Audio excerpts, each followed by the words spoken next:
30 minutes ago, the following thing that we're going to talk about with Ian Rappaport was a maybe. And now it sounds like the Cleveland Browns have made a decision one way or the other at quarterback. Rap Sheet, what's up? That's right. Some breaking news out of Cleveland. Coach Kevin Stefanski has just informed the team during a team meeting that Dillon Gabriel is going to start against the Minnesota Vikings in London. The Cleveland Browns are making a quarterback change. Joe Flacco, who's healthy but, of course, has struggled over the course of the last couple games, heads to the bench. He is now their #2 quarterback.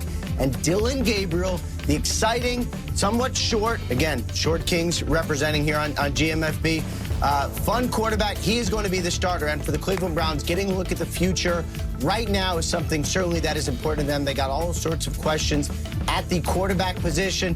They have Dillon Gabriel, a rookie. They have Shedeur Sanders, a rookie. They have Joe Flacco, obviously not a rookie. It is going to be Gabriel, despite the fact that they're going to be facing a very nasty Brian Flores defense. Gabriel gets to start for the Browns.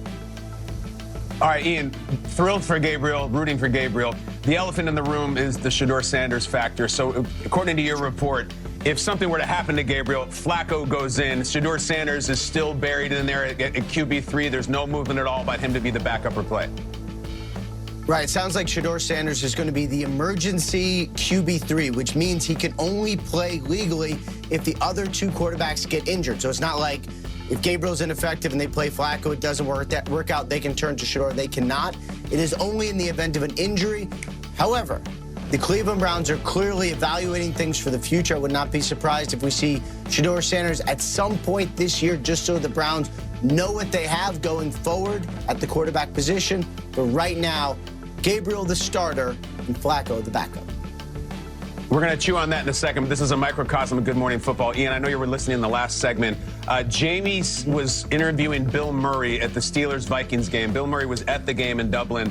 We talked last segment about his best performance. I had Big Ernie McCracken from Kingpin. I know a lot of people did too. And you, I think, have some thoughts on that Fairley Brothers movie. Yeah, I mean, first of all, Big Ern is an unbelievable character, if only because of his hair, but also the rest of him. My favorite part, you mentioned the diner scene, sitting with Woody Harrelson. He goes, "Can you eat that outside?" Turns at the booth behind him and goes, "Hi." No, not you. Not you. Hi. Like, that is my favorite. That is Bill Murray's genius right there. And I would say among my friend group at the time, that line got repeated roughly 8 minutes. Huge. Rap Sheet, I've also tallied you referenced Short Kings twice in a matter of 40 minutes. Do you have a podcast coming out called Short Kings or something, and you're trying to get mine for guests? What's happening here? You gotta understand who you are, Jamie. You gotta understand it. You gotta own it.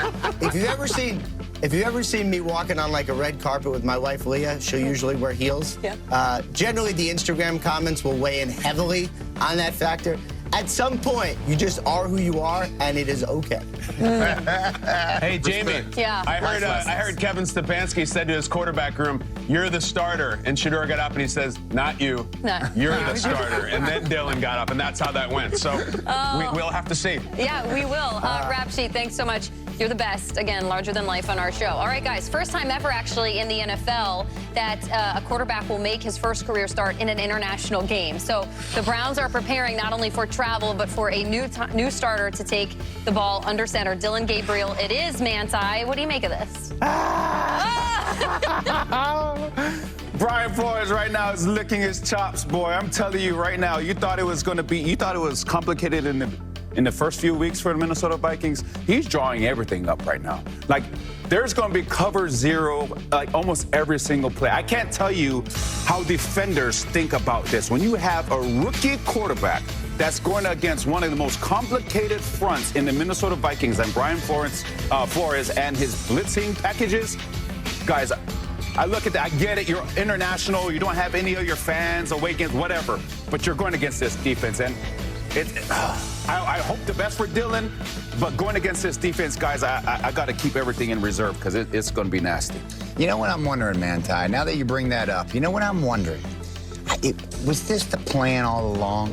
You know, did they have something going on when they drafted these guys? They were thinking this is what we might want to do with this. Did we want to see Dillon Gabriel? Do we want to see Shedeur later in the season? Because this is a terrible situation to bring in this guy. Yeah. First time overseas, starting a rookie quarterback in his first game, and Brian Flores' defense, the team's not playing well. I'm like, maybe this. So I'm wondering, what were the machinations, you know, in the coaching room? What were they thinking? Is this part of the process? Man, either way, I'm nervous. It's uncomfortable. The options weren't endless, though, to your point. If they had this, like maybe week 3 or week 4, they were in Detroit last week. They're playing the Vikings this week in London, and next week they have to go at Pittsburgh. So it's not like they had some bouquet of like easy, soft defenses they could go against to be like, here, rookie quarterback, here's the way to ease in. Yeah, that's what I'm saying. Right? And no bye. Go ahead, Isaiah. I can tell you what they were thinking. 2 touchdowns, 6 interceptions, 58% completion. That's what they were thinking. So to your point, yeah, they wanted to see if Joe Flacco was going to make it do what it do, and obviously that's not working for them. String offensive lineman at the right tackle position. It's not what you want against B-Flow. Yeah, no, B-Flow is going to send all the goons to go get Dillon Gabriel. So watch your blind side, Dillon. Watch your blind side.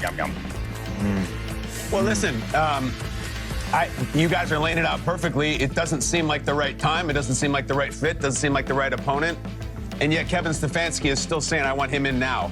Maybe that's a vote of confidence that he feels that good about this quarterback and maybe that bad about Flacco that he said, I understand what Brian Flores brings here. I understand we're on the road. We're in a different continent. And I still want this rookie to go in. Maybe he's just that confident. Maybe he has that much faith in what he has seen, and he doesn't give a damn who they're playing against. Brian Flores, this segment has turned into an infomercial for him, and I like him too. Kevin Stefanski is the coach of the year twice. He knows what the hell he's doing. He and Myles Garrett are the 2 best things the Browns have going for him. And if he's watching Dillon Gabriel, he's not going to just throw him to the wolves. He must be like, this guy can ball. Trust me, I don't care who we're playing. Put him out there. It kind of gives me confidence in it that he can be that nuts to do it now. And listen, not for nothing, it's not like the Vikings slammed the door in Aaron Rodgers' face last week and the Steelers. There were some communication issues for the Vikings defense last week. I watched it with my eyes. The defensive line, they were barking at each other. Brian Flores actually had to be the calm voice in the room on the sideline at times. So, and the Vikings, now they have to stare at each other for an entire week. So maybe the Browns see an opportunity, and we hope for the best for Dillon Gabriel. We'll be watching on Sunday morning on NFL Network and NFL Plus. Dillon Gabriel, everybody. I know. What are we looking at? Oh, what? What are you? Watching my blind side. Yeah, right? We'll be right back. I got you.